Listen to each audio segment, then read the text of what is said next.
Hello, everybody. I want to welcome Rick Allen, running for Congress to Dublin. Welcome to Dublin. Glad to be here. Thank you very much. I know you probably thought about running for this for quite a while. This is not something you just jump into, but great business experience. Kind of reminded me when I was reading your website, kind of like Mitt Romney, that business experience. You were quoted in the Augusta Chronicle. You said that basically you're a businessman. You solve problems every day. You're not a lawyer. Exactly. Well, what do you mean by that? Well, you know, in business, number one, if you don't run a business fiscally responsible, you don't stay in business. In business, we have lots of challenges. Most of those challenges actually come from Washington. But we have to deal with those challenges all the time. We're constantly making decisions, solving problems. That's what we do in business. I don't understand why we can't solve these problems we have in Washington. I've been talking to Washington about these problems for years.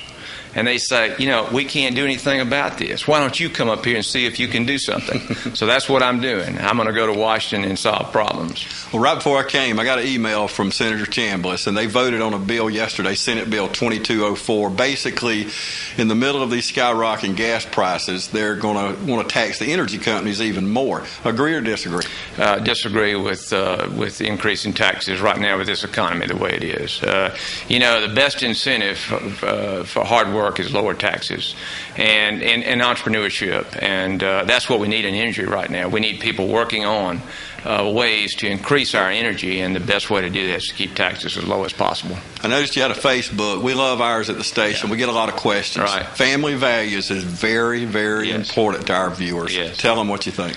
Well, the family is the country. As the family goes, so does the country. Amen.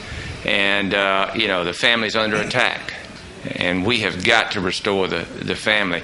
Washington really does nothing to help the family. In fact, it almost causes problems for the family. And we need to restore family values in this country. I'm involved in the Georgia Family Council.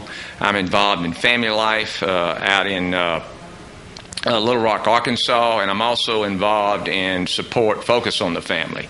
So I'm heavily involved. I know the problems, and I'll take these issues to Washington, and we'll bring the family back in this country. I told you before we went on there, I just left the technical college here in town, OFTC. Right with family values next, when we're sitting around the table discussing our children and grandchildren, one of the topics is education. Exactly. Where do you stand there? Well, we need to get education back on the local level. It's not working out of Washington. We need to get the business community involved in education. You know, so much of education is training the workforce of tomorrow. We need to get that done. We need to get education on the local level. We need to get the local people and the businesses involved and educate the people so we can create jobs and become productive citizens. Immigration, a hot topic in Georgia, as across the nation. Right. And, of course, you know, we've got a little tougher immigration law than a lot of people. Where do you stand on that? Well, we need to obey the law, and we need to fix the borders. We need to secure the borders. And that's the bottom line. And if the law doesn't work, you know, we need to fix it. Okay, this week as we're filming this, y'all, the Supreme Court's been in session. They're out now. A lot of pundits either way. It don't really matter about what the Supreme Court. We can't, you know, control that. But Exactly. Where do you, Rick Allen, stand on health care? Obamacare does not need to see the light of day. It's the worst piece of legislation to come out of Washington, D.C. in the history of this country. And it needs to stop. You know, the patient's decisions need to be between the doctor and the patient, not some bureaucrat in Washington. And we need to get the health care community together with the business community and solve the problem of the cost. And I think we can solve that.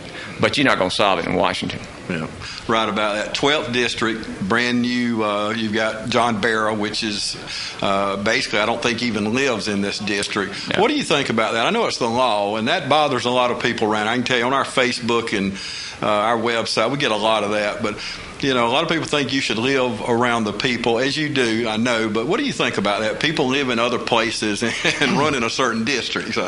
Let me tell you, so goes the community, so goes the country. If you don't live and work and help your community, if you don't serve your community, if you don't get out there and help the least of these in your community, if you don't get out there and work in education to improve education, then how in the world can you go to Washington and solve problems in Washington. It needs to be done on the local level. I have been actively involved in our community. We promote that. We have a lot. We've got almost 100 employees.